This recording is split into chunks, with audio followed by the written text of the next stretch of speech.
guru pesantren di Sumbar yang mencabuli 40 santrinya. Susah kita untuk mengatakan, wah itu parah.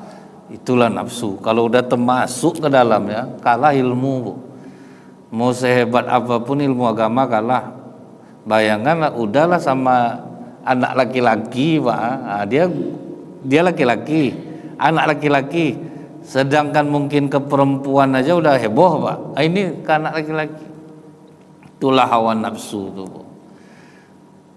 Memang berat. Sampai ada salah satu dulu yang di pesantren mana yang anak laki-laki juga.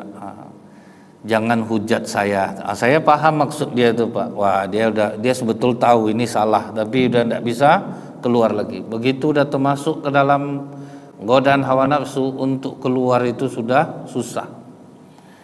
Orang-orang yang ditolong Allah lah. Minasyaitonirrajim. Bismillahirrahmanirrahim. Assalamualaikum warahmatullahi wabarakatuh. Alhamdulillahilladzi khalaqal mauta wal hayata liyabluwakum ayyukum ahsanu amala wa huwal azizul ghafur. Asyhadu an la ilaha illallah wahdahu la syarikalah wa asyhadu anna Muhammadan abduhu wa rasuluh. Allahumma salli wa sallim wa barik ala hadzal nabiyil karim wa ala alihi wa sahbihi ajmain. Bapak-bapak pengurus masjid yang saya hormati, alim ulama, tokoh masyarakat, cerdik pandai, Bapak Ibu, orang-orang tua yang saya muliakan, hadirin hadirat yang semoga kita semua senantiasa dirahmati oleh Allah. Kembali kita mengucapkan alhamdulillahirabbil alamin atas nikmat Allah. Kita masih ditunda ajal, masih diberi Allah kesempatan untuk menambah amal dan memperbaiki diri. Semoga umur yang Allah berikan kepada kita ini membuat kita semakin dekat kepada Allah. Bersolawat kita kepada Rasulullah sallallahu alaihi wasallam dengan ucapan Allahumma sholli ala sayyidina Muhammad wa ala ali sayyidina Muhammad. Semoga dengan ringannya lisan kita ini bersolawat, kita mendapatkan syafaat di yaumil akhir kelak. Sahabat Rasulullah Abu Dzar Al-Ghifari radhiyallahu an pernah bertanya kepada Rasulullah, Pak. Ya Rasulullah, bagaimana kalau kita mencintai seseorang yang soleh, amal ibadahnya bagus, tapi kita tidak bisa beribadah seperti yang dia lakukan. Kita tidak kuat seperti dia. Maka Rasulullah memberikan kabar gembira, Bu. Kau akan bersamanya ketika nanti berada di surga. Jadi kita tidak bisa melakukan amalan seperti amalan orang. Dia rajin tahajud, kita tidak bisa, Pak. Dia rajin baca Quran, kita tidak kuat. Kita cintai orang yang seperti ini, maka kita akan bersamanya di surga. Itulah dahsyatnya pengaruh mencintai orang-orang yang beramal baik. Maka kata Abu Dzar Al-Ghifari, kalau begitu aku sangat mencintaimu ya Rasulullah, karena banyak amalan yang dibuat Rasulullah yang tidak mampu dilakukan oleh sahabat. Contohnya, Bu, ya, tahajud malam Rasulullah tidak pernah lebih dari 11, bahkan sering kurang. Karena apa, Pak? Saking lamanya Rasulullah itu ketika berdiri sholat, ketika ruku, ketika sujud, dan tidak ada yang sanggup untuk seperti yang dilakukan oleh Rasulullah. Kemudian Rasulullah itu kalau puasa, Bu, 2 butir kurma disambungnya balik, Pak. Nah, kalau untuk Rasulullah. Jadi ada sahabat yang meniru. Aku melihat kau melakukan seperti itu ya Rasulullah. Aku tidak sama seperti dirimu, karena aku tetap diberi makan oleh Allah. Itu pengakuan Rasulullah SAW. Jadi memang kenapa kita harus mencintai Rasulullah itu, Pak? Karena salah satunya adalah bisa mendatangkan syafaat bagi kita, karena kita tidak akan mampu beramal seperti yang dilakukan Rasulullah SAW. Bahkan, Bu, dengan mencintai orang-orang baik, orang-orang soleh ini, kalau umat pada masa lalu, Pak, bahkan seorang ahli maksiat pun tapi dia mencintai orang soleh, itu akan bermanfaat untuknya di sisi Allah. Ada kisah yang disampaikan oleh Wahab bin Munabbih tentang riwayat di zaman Nabi Musa alaihissalam. Ada laki-laki yang terkenal kefasikannya, Bu. Pokok masyarakat tahulah, Pak, tidak suka sama dia. Jadi begitu dia meninggal, tidak ada satu orang masyarakat pun yang mau untuk menyelenggarakan jenazahnya. Jadi ditaruh aja di tempat sampah, Pak. Tapi kata Allah, wahai Musa, selenggarakan jenazah kekasihku. Karena Allah memerintahkan demikian, langsunglah Nabi Musa berangkat ke tempat yang dituju itu, Pak. Sampai di sana, Bu, Nabi Musa minta tunjukkan ke masyarakat di mana kalian taruh jenazahnya. Ditunjukkan sama masyarakat, kemudian kata masyarakat, kami tidak mau menyelenggarakannya ini karena kami tahu betul dia ini jahat dia ketika hidupnya Musa. Nabi Musa kembali bermohon kepada Allah, Bu. Ya Allah, masyarakat menyaksikan bahwa dia ini orang jahat. Apa yang dikatakan kaummu itu benar, Musa. Tetapi ketika dia sakratul maut, dia memohon kepadaku dengan 3 permohonan. Yang siapapun yang memohon dengan doanya ini, aku akan mengampuni dosanya. Yang pertama itu, Pak, dia berdoa, ya Allah, Engkau tahu bahwa aku gemar melakukan kemaksiatan, tetapi jauh di lubuk hatiku aku sangat membenci kemaksiatan itu. Jadi ada orang, Bu, dia jahat tapi sebetulnya dia tidak suka dengan sifat itu, Pak. Dan yang membuat aku tetap melakukan maksiat itu, ya Allah, adalah hawa nafsuku yang jahat, teman yang buruk, dan iblis yang senantiasa menggodaku. Jadi 3 inilah yang memang menghancurkan manusia baik itu, Bu. Yang pertama itu adalah hawa nafsu. Hawa nafsu ini kan kita udah tahu semua, Pak. Jangankan kita lagi, Bu, Allah aja dilawannya, apalagi kita. Jadi artinya itu, Bu, ya, bahwa kita jangan mudah menyalah-nyalahkan orang yang berbuat jahat. Cobalah mendoakan dia, karena belum tentu dia suka dengan perbuatan dia itu. Masyhur kita dengar, waktu akal diciptakan, apa kata Allah? Wahai akal, majulah, maju akal. Mundurlah, mundur akal. Siapa engkau dan siapa aku? Kata akal, aku adalah hambamu, engkau adalah Robku. Akal nurut, Pak. Akal kita ini baik, Bu. Begitu nafsu disuruh menghadap, mada dia, Pak, nak mau dia. Ditanya oleh Allah, siapa engkau dan siapa aku? Aku, kau. Allah aja dilawannya, Bu, yang menciptakannya. Dibakar dia 1000 tahun, diangkat balik ke atas, tetap melawan, Pak. Itulah ngerinya nafsu. Siapa engkau dan siapa aku? Aku, kau. Akhirnya dimasukkan dia ke neraka lapar. Dilaparkan dia baru nyerah dia. Aku adalah hambamu, engkau adalah Tuhanku. Sehingganya apa, Bu? Di bulan puasa itu banyak orang jadi orang baik. Orang rajin ke masjid, orang tambah rajin bersedekah, orang tambah rajin baca Quran. Karena memang hanya dengan lapar, nafsu itu menjadi jinak. Siang hari di bulan Ramadan itu cerita orang pasti ya, sikit aku sahur tadi. Tidak ada yang bergunjing, Pak. Panas betul hari, masak apa nanti sore. Karena dia lapar. Tapi kalau udah berbuka, tadarus, itu menceritakan buruk orangnya lagi, Pak. Karena apa? Dia udah kuat. Nafsu kalau udah kenyang dia akan menjadi jahat. Itulah yang bisa mengekangnya, rasa lapar itu, Pak. Jadi kita udah tahu nih Bu, Rasulullah pun memesankan kepada kita.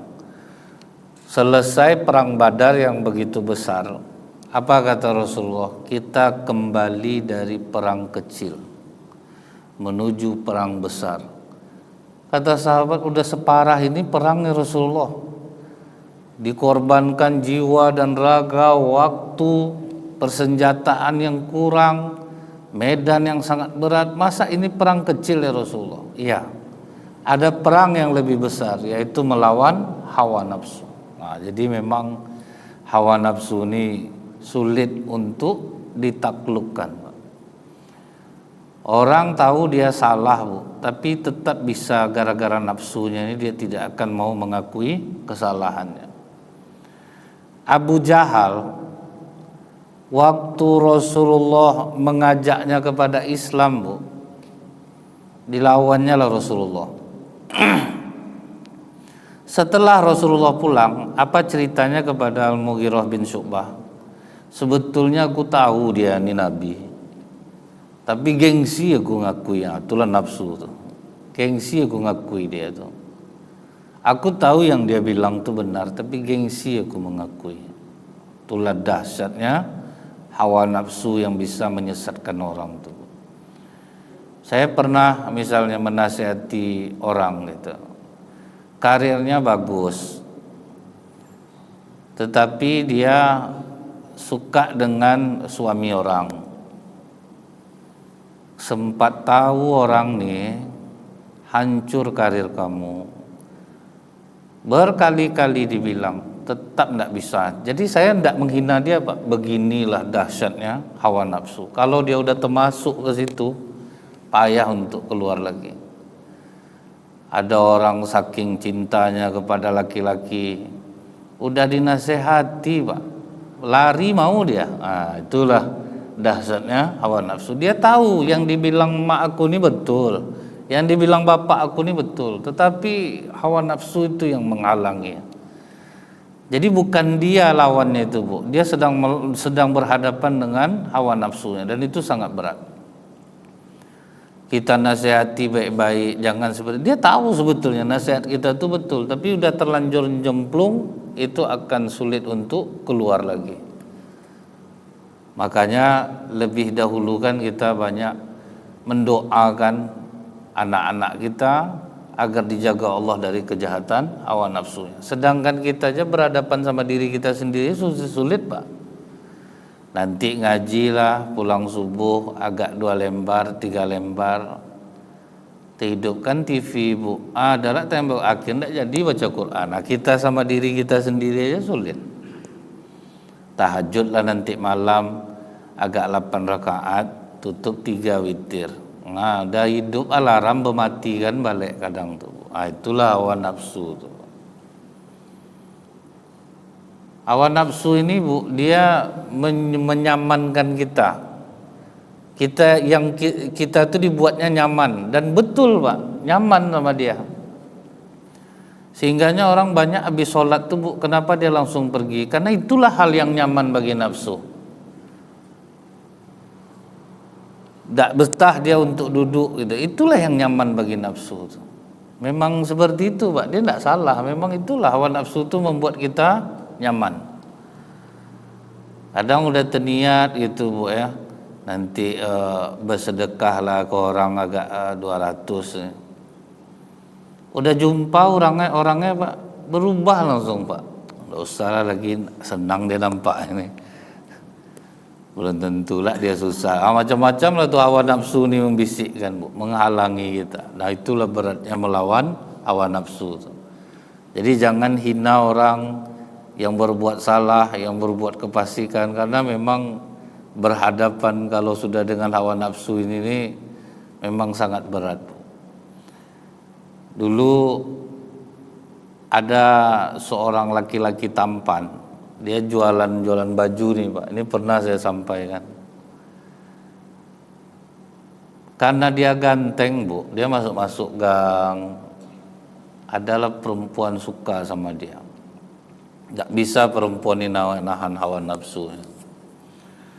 Hawa nafsu perempuan ini memang satu, tapi kalau dia sudah menyukai Pak, full, dia tidak akan malu dimanapun. Memang payah membangkitkan rasa dia itu, tetapi kalau dia sudah suka, sulit untuk dihalangi. Diceritakannya lah ke nenek-nenek, Bu. Nenek tahu ndak yang jual baju tu ganteng, Nek. Ya suka betul aku sama dia, Nek. Pokoknya aku mau sama dia, Nek. Kata nenek deh, aman tuh, biar nenek yang ngatur ya. Pas laki-laki ganteng nih lewat, nak bisa minta tolong nenek ndak? Nenek ada dapat surat, mata nak nampak lagi, bisa ndak tolong bacakan? Boleh, Nek. Dia ajak nenek tuh masuk ke dalam. Begitu dia nak ganteng di dalam, neneknya langsung pergi, pintu langsung dikunci perempuan tuh dari dalam. Aku suka sama kau, kata perempuan nih. Kalau tak mau kau sama aku hari ini ya, berteriak aku. Aku akan katakan bahwa kau telah menggoda aku. Bingung laki-laki ini, Bu. Dia orang yang sangat taat beribadah, Pak. Naik dia, boleh ndak aku permisi sebentar? Naik dia ke atas rumah. Rencana mau bunuh diri dia, Pak, daripada harus melayani perempuan. Itu saking takutnya dia kepada Allah. Tapi terpikir dia bunuh diri, parah dosanya. Apapun alasannya. Maka sering masih diperdebatkan orang mengenai bom bunuh diri itu, Pak. Masih diperdebatkan orang tuh.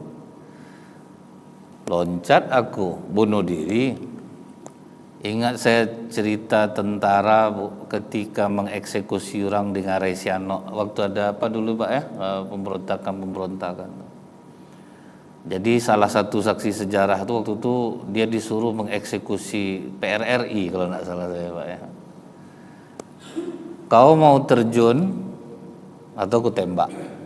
Jawaban dia apa, Pak? Tembak aja, Pak. Karena kalau terjun aku bunuh diri. Kalau terjun aku bunuh diri, besar dosa aku, tembak aja lah. Akhirnya tembak. Tidak jadi dia bunuh diri, Bu. Ditanyanya ke perempuan nih, WC di mana? Ditunjukkan orang lah oleh perempuan nih. Sampai di WC itu, Bu, dibongkarnya septic tank tuh, Pak. Dibalurkannya semua kotoran tuh. Ya Allah, ampuni aku mengambil najis ini ke tubuhku. Semua kotoran tuh dibalurkannya ke tubuhnya. Baru dia keluar. Aku udah siap, aku mau sama kau. Gila kau rupanya. Keluar kau dari rumah ini, kata perempuan. Selamatlah dia, Bu, dari hawa nafsu. Begitu dia bersihkan kotoran yang ada di tubuhnya itu, sejak itulah tubuhnya mengeluarkan aroma yang sangat wangi. Semenjak dia bersihkan tuh, tubuhnya wangi. Sehingga di kuburnya itu ditulis Al-Mis, orang yang mengeluarkan bau yang harum. Jadi kuburnya itu memang harum jadinya. Itulah balasan Allah kepada orang yang kuat menahan hawa nafsu. Tapi kalau udah termasuk ke dalam itu susah keluar. Saya mendengar guru pesantren di Sumbar yang mencabuli 40 santrinya. Susah kita untuk mengatakan, wah itu parah. Itulah nafsu. Kalau udah termasuk ke dalam ya, kalah ilmu, Bu. Mau sehebat apapun ilmu agama kalah. Bayangkan udahlah sama anak laki-laki, Pak. Nah, dia laki-laki, anak laki-laki. Sedangkan mungkin ke perempuan aja udah heboh, Pak. Ini ke anak laki-laki. Itulah hawa nafsu tuh, Bu. Memang berat. Sampai ada salah satu dulu yang di pesantren mana yang anak laki-laki juga. Jangan hujat saya. Saya paham maksud dia tuh, Pak. Wah, dia sebetul tahu ini salah, tapi udah tidak bisa keluar lagi. Begitu udah termasuk ke dalam godaan hawa nafsu, untuk keluar itu sudah susah. Orang-orang yang ditolong Allah lah. Ada dulu mereka berdua pergi berdagang ke Syam. Kata kawannya, kau tinggal dulu di tenda ya, aku pergi cari makanan. Rupanya ada perempuan, Bu, yang menyaksikan satu orang laki-laki ini pergi. Didekatinya lah tenda orang.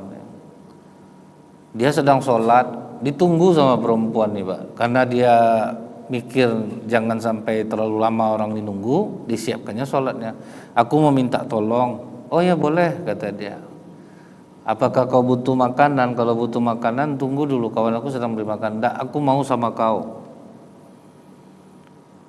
Begitu perempuan ini mendekatinya Pak, dibalutkannya kepalanya ke lututnya, menangis dia sejadi. Saking kuat nangislah perempuan itu jadinya Pak. Begitulah dia menahannya itu Bu. Akhir lari perempuan ini dari tenda tuh. Pas kawannya pulang, tengok kawan menangis. Ngapa kau nangis? Dibohongi ya kawannya Bu. Aku rindu sama anak aku.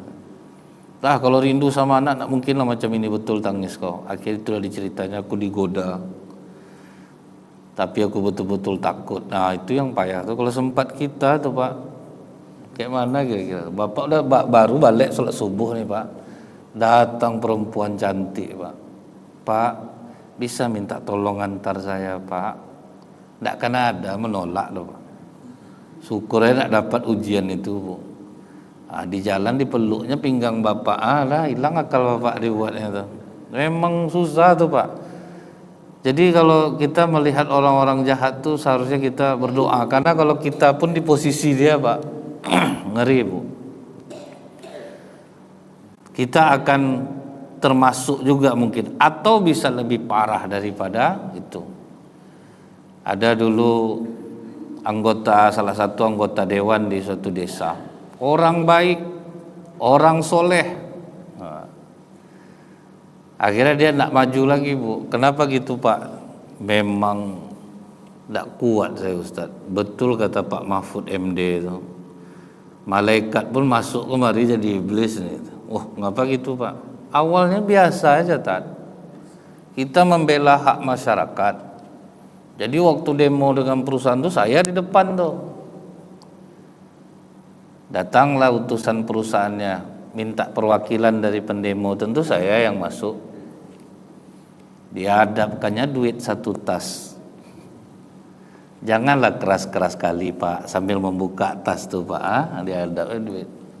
Berubah saya Ustaz. Oh di luar saya rakyat, kalau di sini kita kan kawan. Nah berubah jadinya Pak. Pokok Bapak kalau ada butuh apa-apa, anak mau liburan atau apa, kasih tahu aja kami nanggung tiket penginapan. Coba tuh.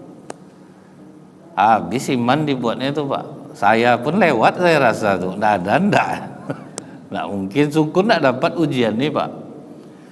Orang sibuk deh, ustadz nih kalau udah dekat dengan pejabat, belum mencoba deh lagi, enak duitnya tuh Pak. Syukur aja Bu, saya nggak dapat ujian itu. Kalau sempat masuk situ, taman yang parah mungkin Pak. Duit tuh enak, pasti terikut kita. Nah ini Allah masih melindungi aja nih Pak. Bayangkan Bu ya, saking kuatnya hawa nafsu nih. Banyak rupanya orang yang sekarang ini mau maju jadi pejabat itu Pak, memakai paranormal. Itulah dahsyatnya hawa nafsu itu. Pakai dukun. Ngapa harus berdukun-dukun Pak? Karena kadang pas pelantikan tuh mati aja orang banyak. Tuh jaga seperti itu. Itulah hawa nafsu itu kalau udah jadi Tuhan dia Bu. Dan yang diceritakan Bapak nih Pak, orang-orang yang saya anggap soleh jadi pemimpin Pak. Terkejut juga saya. Saya tidak akan menyebutkan orangnya Bu, karena belum tentu juga benar. Tapi saya tahu betul dia, karena dia pun seperti itu. Saya bilang kenapa harus Bapak orang sholat, kata saya. Bapak orang rajin sedekah, Allah yang menjaga Bapak. Ngapain Bapak? Bayarnya mahal Bu. Untuk mengawal itu diminta kiai itu 500 juta, itu paling minim Pak. 500 juta Bu. Nanti didoakan doa deh. Saya kalau tahu mau saya lagi itu Pak. Tapi karena saya itu tahu berdosa Pak kan.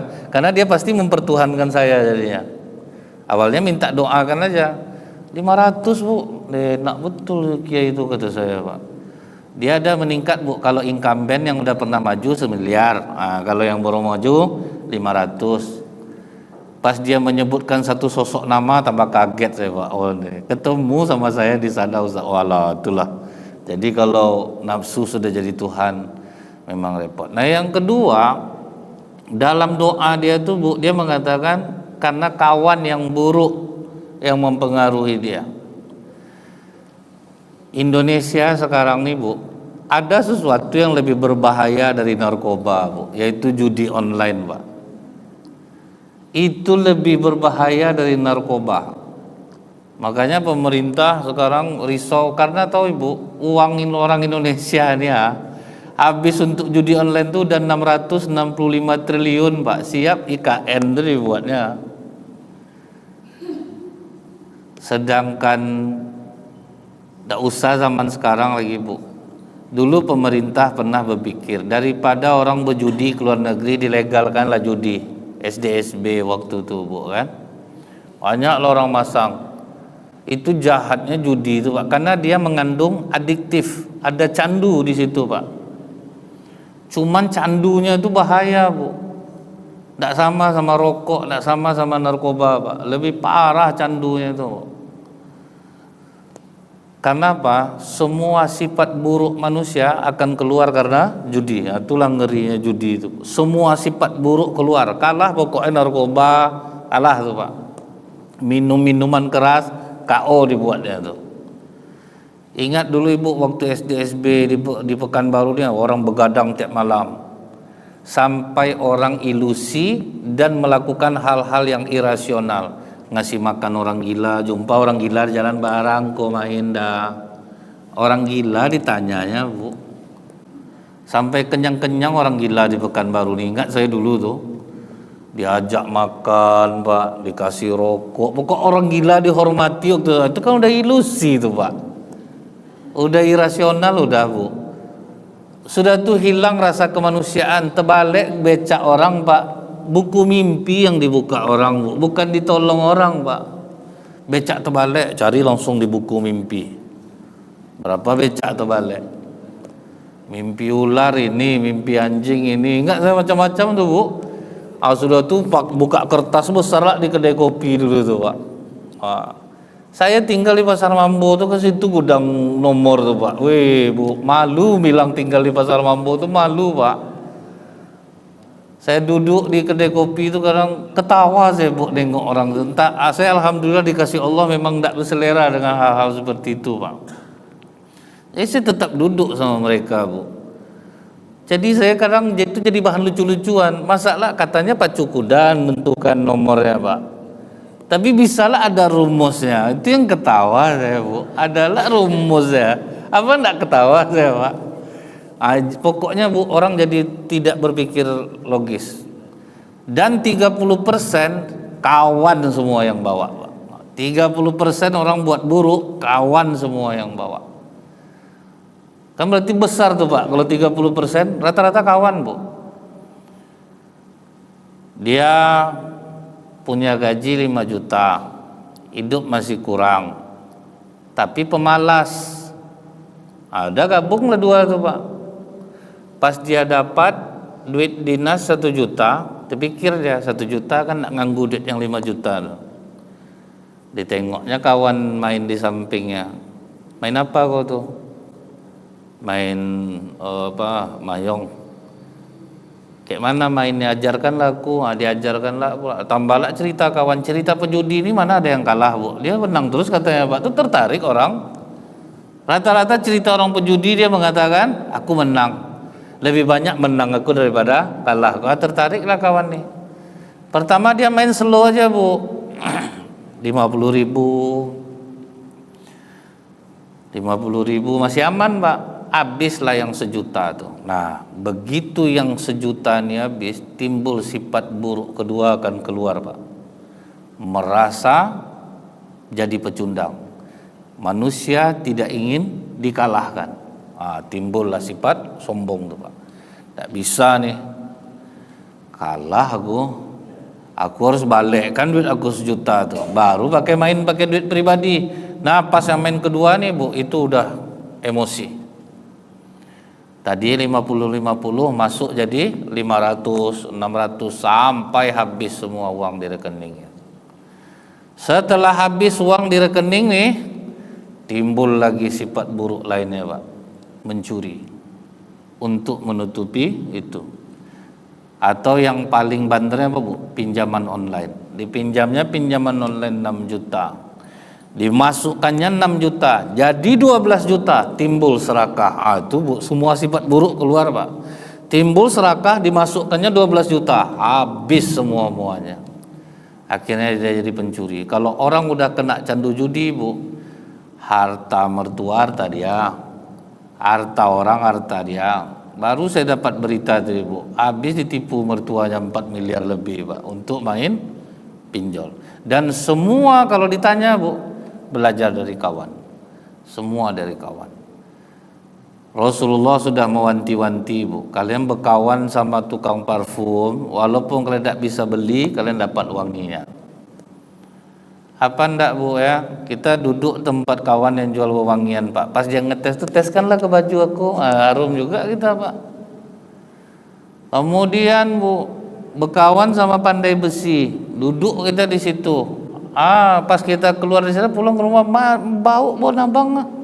Di mana duduk dari ini? Dapat baunya, padahal tidak ada ditempelkan ke kita. Begitu juga lah kita berkawan dengan orang-orang yang buruk. Dia pengaruhnya cepat ke kita Bu. Apalagi orang itu cocok lah sama kita. Makanya orang banyak mengatakan, oh, dia tuh baik, maka baik, saya tidak mau cari kawan selain dia, karena asik Pak. Kalau orang baik ya ikutlah baik, kalau buruk ikut pula lah buruk. Mungkin kita ingat Bapak Ibu, kenapa Rasulullah berhenti mengembala kambing? Karena berkawan dengan kawan yang buruk, cepat dihentikan oleh Rasulullah Pak. Jadi kan sebelum terlanjur rasanya kawan ini akan membawa mudarat bagi kita, pesan Rasulullah itu Bu, bagus jangan lagi. Karena kalau udah terlanjur berkawan, susah nanti, pasti kita akan ikut dia jadinya. Waktu Rasulullah mengembala kambing, apa kata kawan-kawannya? Muhammad, sesekali hiburlah diri kau tuh. Pergi kau ke kota, kadang di situ banyak acara musik, penari seksi-seksi, penyanyi mantap-mantap Muhammad. Biar kami jaga kambing kau nih. Karena memang orang-orang buruk itu Pak, kekompakan mereka memang terjaga. Ibu tengoklah preman ngumpul sampai tua, happy dia Bu. Padahal minum, mabuk. Sebab apa? Iblis tidak mengganggu dia. Makanya karena dia kawan-kawan iblis juga Pak, makanya dia enak ngumpul tuh Bu. Kita di masjid sering ada masalah, itu wajar Pak, karena iblis tidak suka dengan kita. Mereka tuh kompak. Jadi katanya ke Rasulullah, nontonlah biar kami jaga kambing kau. Pergilah Rasulullah Bu. Tapi Allah menolong, Allah beri Rasulullah rasa kantuk yang teramat sangat, sehingga tidak jadi nonton, tertidur. Besoknya balik Rasulullah ke kawan-kawannya balik. Gimana Muhammad, mantap kata kami kan? Maka lama kau pulang kan? Apa yang mantap, aku aja tertidur. Ulang balik Muhammad, biar kami jaga lagi. Mau berkorban tuh Bu, biar kami jaga lagi kambing kau. Pergi Rasulullah nonton balik, tertidur balik. Sejak saat itulah diputuskan Rasulullah berhenti mengembala kambing. Bukan dia memburukkan kawannya, ya udah berhenti aja. Kita kan tahu tuh Bu, kadang kita berkawan, misal kami sesama-sama ustadz nih Bu, kadang kan hati kami ini aneh-aneh juga Pak. Kadang sampai jarang saya bisa duduk sama ustaz ini, karena ketika duduk ternyata kami itu yang buruk-buruk juga Pak. Daripada keburukan saya nanti pindah ke orang, atau keburukan orang yang pindah ke saya. Dia terasa tuh kita duduk tuh enak cerita, tapi kadang yang dibahas apa Pak? Amplop masjid yang dibahas tuh, payah masjid itu. Itu tuh kan bahaya Pak. Kita yang udah tenang Bu, bisa kena jadinya. Misalnya nih orang ngomong ke saya, Ustadz jangan mau aja disuruh orang pergi keluar kota tuh Ustadz. Bertanya dulu berapa amplopnya, nanti kena Ustadz nanti. Awalnya kita tidak ada ngapa-ngapa jadi perhitungan gitu ya dia Pak. Itu bahayanya kawan tuh. Dan Allah sudah menyelamatkan saya untuk itu. Disakitkan Allah kaki saya selama 1 bulan gara-gara itu Pak. Orang bilang, kalau keluar kota itu Ustaz dihitung Ustaz kendaraan kita, minyak. Padahal saya tidak pernah macam itu Pak. Santai aja saya. Berapa orang sanggup terserah. Gara-gara dihasut macam itu tuh Pak, oh saya hitung Bu, kekasihkan kami mampu sekian Ustaz, oh enggak bisa, saya maunya sekian. Kuansing, kami mampu segini Ustaz, enggak bisa, saya maunya sekian. Akhirnya dipenuhinya Bu. Oke, kan senang hati saya tuh membayangkan wah dapat duit sesuai dengan apa yang kita inginkan.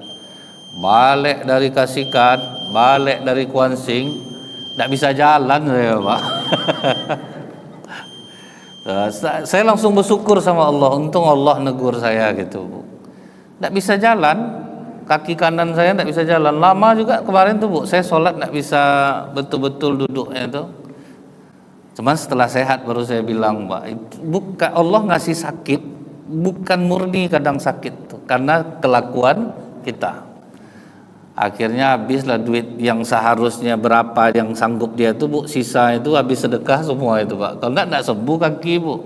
Dia kan tergantung dia sanggupnya pertama berapa. Nah itulah bahayanya kita mendengarkan kawan. Nah akhirnya yang terakhir Bu, karena iblis yang menggodaku. Nah kalau iblis ini udah jelas Pak, kalau udah bersatu dia dengan hawa nafsu, maka dia akan semakin kuat dan sulit untuk dikalahkan. Tetapi apa yang membuat dia diampuni Allah? Sekalipun aku jahat ya Allah, tapi aku sangat mencintai orang-orang soleh. Aku tidak pernah mendurhakai mereka. Aku walaupun ahli maksiat, tapi aku sangat suka duduk dengan orang-orang soleh. Ampunilah dosa-dosaku ya Allah. Nah karena permohonan inilah dosa-dosa dia diampuni oleh Allah. Yang pertama karena dia mengakui bahwa dia bermaksiat dan dia tidak menyukai maksiat itu. Yang kedua, dia ceritakan ke Allah apa yang menyebabkan dia hancur. Yang ketiga rupanya penyelamat dia karena dia mencintai orang-orang soleh. Subhanakallahumma bihamdika asyhadu an la ilaha illa anta astaghfiruka wa atubu ilaik. Assalamualaikum warahmatullahi wabarakatuh.